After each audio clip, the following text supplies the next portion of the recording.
Hey everyone, and welcome back to the channel. So with that wiring harness mostly done and out of the way, it was time to drop the body back onto the chassis and see what that looked like. We've actually already done that, and I'm going to show you the video of how that came down and talk you around it in a little while. But let's take a look at what that paintwork came back like from the factory. This is a gorgeous paintwork. I'm so happy with how this has come out. Big thanks to Martin at ReemMachine. So let's take a little walk around the car. I'm Roy Farr, and this is my build of a Gardner Douglas 427 Mark IV.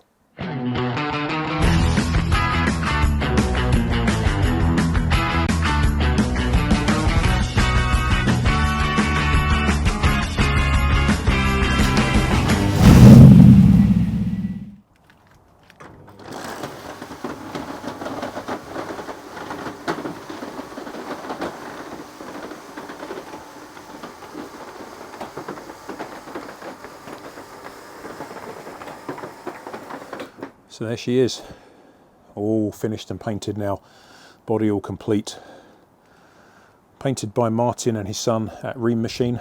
Come out absolutely beautifully. I always wanted a green car, and a green car with a little bit of interest to it, and this car's got so much interest. I mean, it's green for the most part, but when the light hits it, as you can just about see here with these fluorescent lights on, you've got a kind of goldy copper piece coming in here, and it might be a bit difficult to see, but actually if I come around this side, see, you can got gold and copper coming in on that side as well.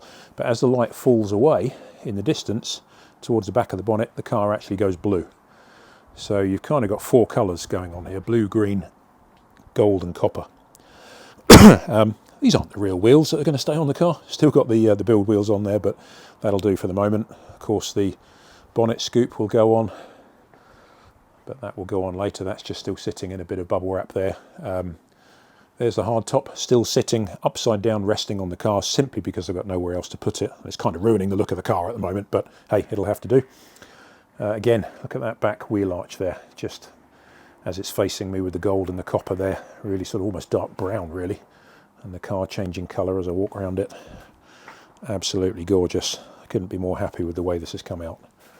Just come around the back here and have a little look around the back. Again, a bit difficult to see with the hard top on it, but the light's really picking it out there from the top. Just come around this side, and again, you see the colour change as you go around. Look at that. Gold and copper on the boot there. Turn this way, come back. Suddenly it's gone a greeny blue colour. Almost no gold and copper there at all. Until you come down to this side. Absolutely gorgeous. If you're looking at getting a Cobra painted, I can't recommend Martin's work at ReemMachine highly enough. That said, I should also give a shout out to Andy Burrows and Gardner Douglas. They have their own paint booth now as well, and there's already been a couple of cars come through. Their owner's really happy with the paintwork there from GD, so they've got their own capability too. But again, I wanted Martin's work, and this has come out really nicely, so thanks Martin.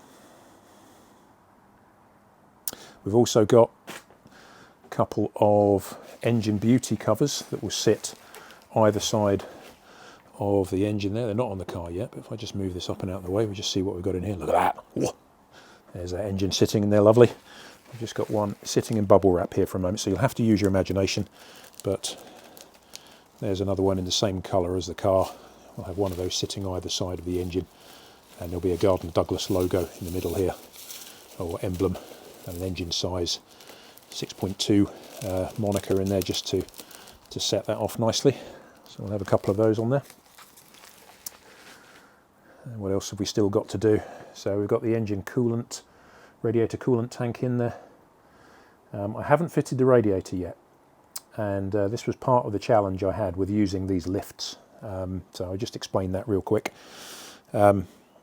As I'll show you in a minute on how we actually drop the car. These lifts, they're kind of good, but they're also kind of awful at the same time.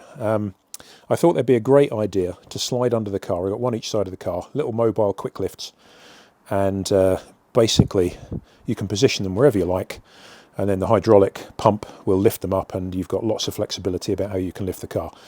Now this car, obviously it's got the fiberglass body, and it's got the triangulated backbone chassis there underneath, made out of steel, all powder coated. Part of the problem I had with these is I bought them long enough to fit the distance of the chassis underneath.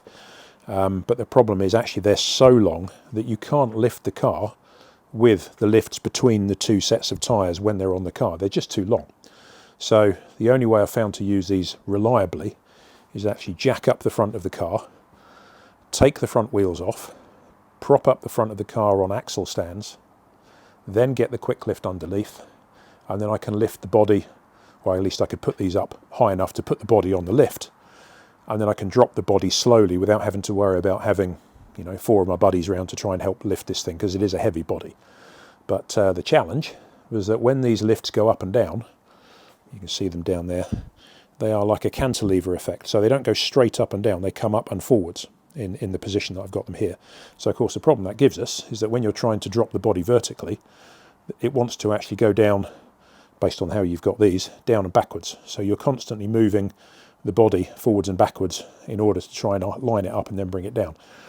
The other issue with that, of course, is when you're trying to drop the body vertically, if you've got the radiator already fitted, it's difficult to get the nose over the front of the radiator cross member to drop the thing vertically. If you're doing it using manpower, then basically all 4 of you lift the body, or 5 of you if you want to do that, 5 of you lift the body, you drop this down, you hook it underneath the radiator and then kind of pull it back a bit so that you can lower it down. Well, I wanted the flexibility to go up and down as needed, which is why I bought the lifts, but didn't quite work out how I would have liked. So that's been the challenge. So I will be fitting the radiator, the front guard, the oil cooler, and the number plate bar that goes across there. I'll be doing all of that next before I do anything else, and that should complete that part of the build. There's still a bit of wiring to do. I mean, no surprise there. Lots of bits hanging around all over here. I've still got to fit the battery and get the connections through there. There's an earth bolt. If I come around the other side for a second. The idea is the earth to the chassis sits here, and we'll then earth it off to the engine as well. But I want to get either, well, maybe some battery posts down here, or maybe on the side of the car here, and feed the wires through from the battery down in the footwell. So I need to do all of that. But some of that can wait, because the next thing I'm going to do, given just how lovely this paint is, I want to get the whole body PPF'd, that's paint protection film. And you know, there's pros and cons. If you leave it like this, it's easy to respray if you get some stone chips, but then this colour, there's probably a lot of work required in respraying it, so I'd really like to protect it as much as possible, and that means getting some PPF on the car. Now, there's a few places that do this for Cobras, and it's really difficult. Basically, you don't get the PPF film wide enough to do the entire car, and on every other modern car these days, you'll find that the wings, the panels, etc., you know, they'll have gaps. They're metal panels that are bolted on. Of course, the Cobra here, it's one big monocoque body, so there are no seams. The whole car is basically would need one piece of PPF. So that's going to be really tricky for the guys to do. The company I'm going to use has done several Cobras before, spoken to them, they're really happy to do them, but it is a lot of work. And I think what they're probably going to do is, looking at the front of the car, let's just put this bonnet down again. Let's pop this down for a second. I think what they're probably going to do is they will be doing the front of the car in 3 sections. There will be a piece of PPF that runs up the middle, and there'll be a seam in that sort of valley there between the headlight and the sort of the front wing each side. You know, and they'll just have to see how tight they can get that, but that's what they've got to do. I do want to do the whole car. You could just do the front and the bonnet. You could just do the back wheel arch there, where you're likely to get stone chips come up. You can fit, you know, carbon fibre or stainless steel sort of kick plates on there to protect that.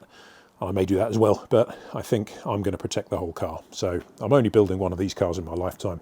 I may as well do it and do it properly. So that's where we are. Next thing I've got to do to finish before I take it off for PPF, I'm not going to fit the bonnet scoop just yet, because then they can wrap all around that, and they can wrap the scoop separately. I have got to do a little bit of work with this hardtop, so I don't have to finish all the interior side of stuff. I mean, this is just fiberglass, and there's a big panel that fits in here that you wrap your headlining around just to finish the inside part. But the back, I've opted for the one that actually has the hatch. It has the glass panel that sits in here and a hatchback. which again, I think I mentioned in one of the previous videos. You don't have to have that. You can just have a rebated version where there's just like a fixed glass piece in here. And when you're looking at the back of the car, you just have this glass panel across the back here, and that's all you need. I just preferred the look of the ones with the hatch. So I need to fit all of that too, so that when the PPF goes on, they can wrap the hatch properly. Again, I need to put the hatch in, but not the glass, so they can just do all of that as easy as they can and get to everything they need to. So another quick job to sort out is the braided cables here from the hydraulic release bearing, or slave cylinder, throwout bearing as it's sometimes called. This is the supply line, the bottom one, slightly bigger hose, and this is the return, which is actually going to feed up to the bleed hose on the top. So those two cables run underneath there, flipping over the other side of the chassis, and they end up joining up with these pieces here. So let's just pop round and look at those.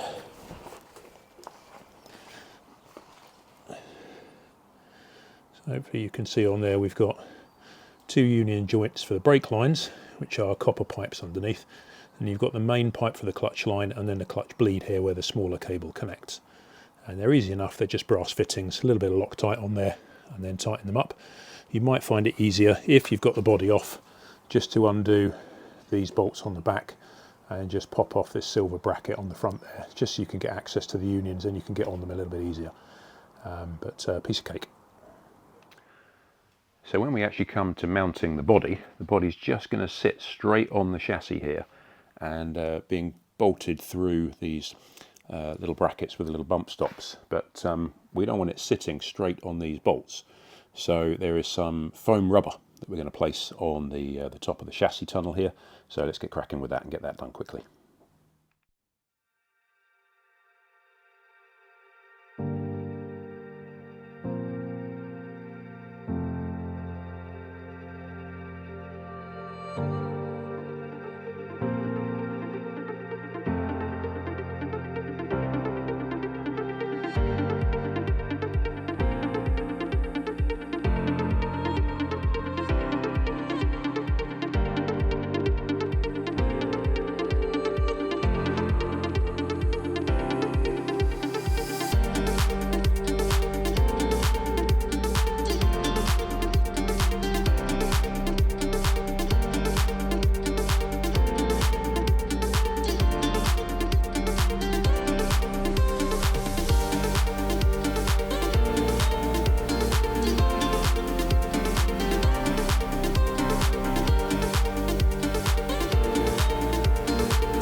There we go, so that's what that looks like. Foam rubber in between all of the nuts and bolts, coming up the side of the transmission tunnel there on the top, and then one central rib just coming down the centre. Tidy.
next challenge, when we've done with these last few bits and pieces of prep, is how we're actually going to transport the car to have it PPF'd.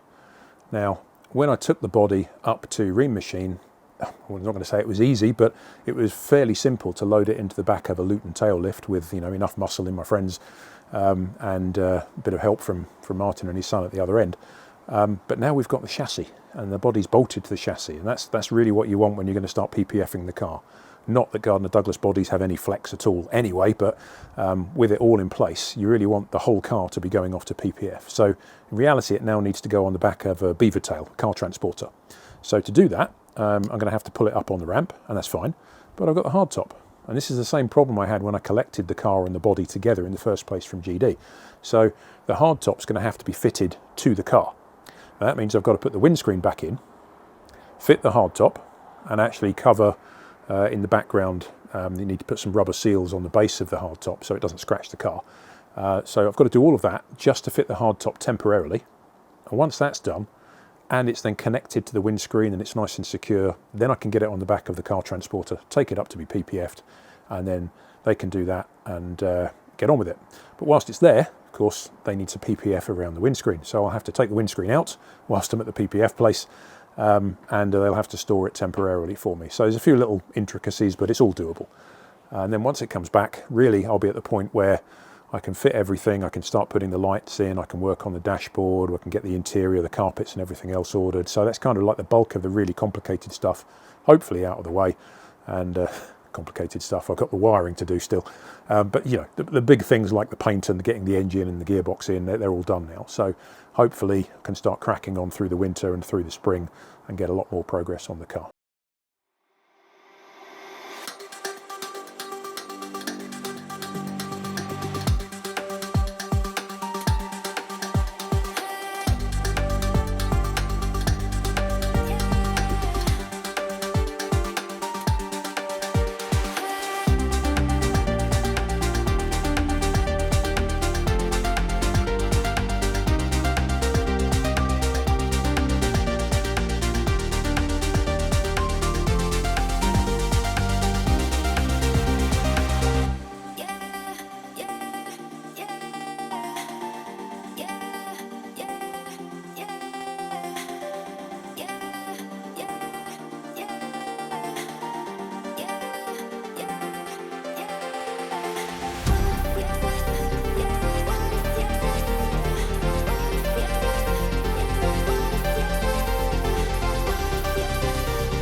So that's it again for another video. Really happy to see how it's coming together now. With the body on the chassis, even Mrs. F thinks it's starting to look like a proper car. In the next videos, I'll be looking at fitting the radiator, its protective guard, the under tray, coolant tank, and of course that pesky oil cooler. Then with a few more minor jobs, I'll be able to send it off for that all-important PPF. Don't forget to like and subscribe. Until next time, and once again, thanks for watching.